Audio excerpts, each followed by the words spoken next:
একটি গভীর জঙ্গল। আর এই জঙ্গলের এক ডোবার পারে হাসু ও হাসি নামে এক হাঁস দম্পতি বাস করত। হাসু ছিল অনেক অহংকারী আর হাসি ছিল অনেক দয়ালু। তাদের মনে ছিল ভীষণ কষ্ট, কারণ তাদের কোনো সন্তান ছিল না। ওগো শুনছো, প্রতিদিন তুমি একা একা আমার জন্য কষ্ট করে মাছ শিকার করে আনো। তাই আমি বলি কি, আজ আমিও তোমার সাথে মাছ শিকার করতে যাব।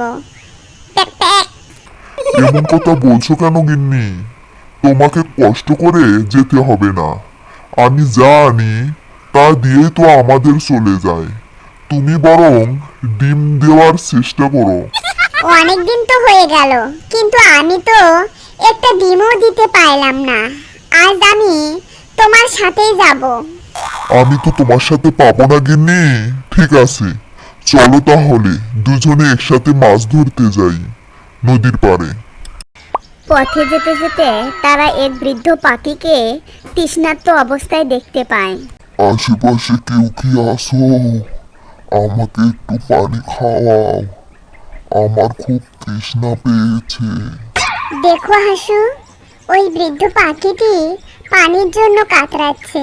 চলো আমরা ওকে সাহায্য করি। ও বুড়ো পানি খাক বা মরুক, তাতে আমার কি? আমি এসব সাহায্য করতে পারবো না। তোমার পুণ্যের দরকার হলে তুমি যাও। ঠিক আছে, তুমি এখানে থাকো, আমি পানি নিয়ে আসছি। হাসি পানি নিয়ে এসে বৃদ্ধ পাখিকে খাওয়ায়। আহ, কি শান্তি! উপরওয়ালা তোমার ইচ্ছা পূরণ করুক মা। তোমার সব মনের আশা পূরণ হোক। তোমার নাম কি? আমার নাম হাসি। আমি এই জঙ্গলের ডোবার পাড়ে থাকি। এখন চলি বাবা, আমার স্বামী অপেক্ষা করছে।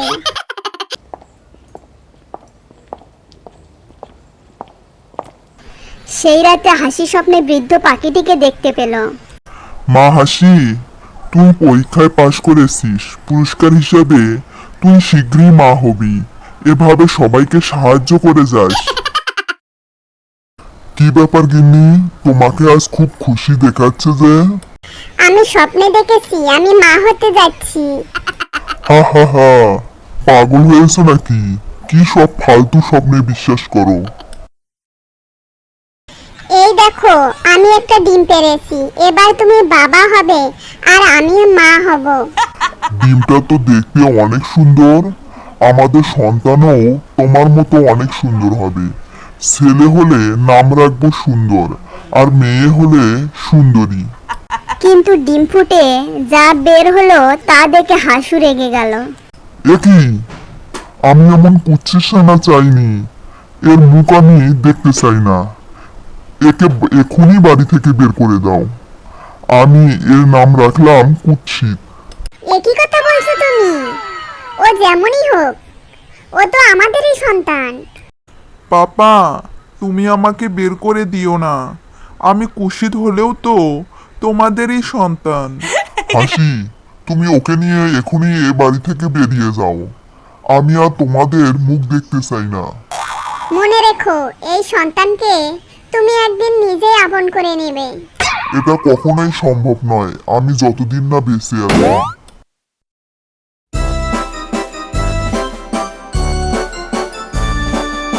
বেশ কয়েক বছর কেটে গেছে।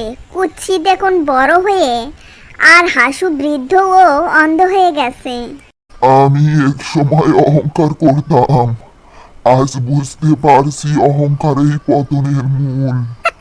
আমার পাশে আজ কেউ নেই, চোখেও ঠিক মতো দেখি না। একদিন জঙ্গলে একটি শিয়াল হাসুকে দেখে ফেলে। বনে বনে করে জীবনটাই একঘেয়ে হয়ে গেছে। ইস, এই হাঁস বেটাকে খেয়ে আজ পেটের জ্বালা মেটাবো।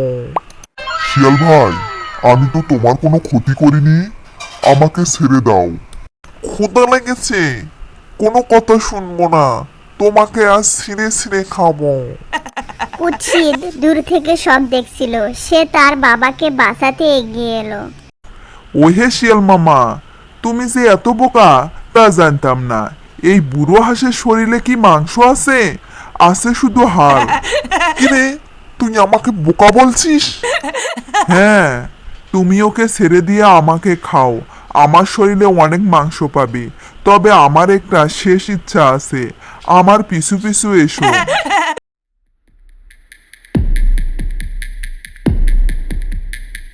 কুৎসিত শিয়ালকে তার পাতা ফাঁদের কাছে নিয়ে গেল। কুৎসিত হালকা হওয়ায় ফাঁদের উপর দিয়ে চলে গেল, কিন্তু ভারী শিয়ালটি গর্তে পড়ে পানিতে ডুবে গেল। শিয়ালটি সেখানেই মারা গেল। কে তুমি বাবা? নিজের জীবন বাজি রেখে আমাকে বাঁচালে।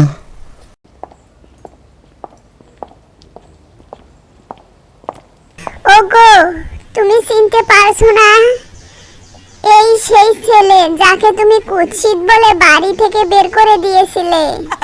এই তাহলে আমাদের সেই কুৎসিত ছেলে, সে আজ আমার জীবন বাঁচালো। বাবা কুৎসিত, আমাকে ক্ষমা করে দে। হাসি, তুমিও আমাকে ক্ষমা করো। বাবা, আমি তোমারই সন্তান, আমি তোমাকে ঠিকই বাঁচাবো। চলো, আজ থেকে আমরা একসাথেই থাকবো। আমি আমার ভুল বুঝতে পেরেছি। এরপর হাসু, হাসি ও কুৎসিত তাদের বাড়ি ফিরে যায় এবং সুখে শান্তিতে বসবাস করতে থাকে। বন্ধুরা, লাইক করো, কমেন্ট করো এবং সাবস্ক্রাইব করো।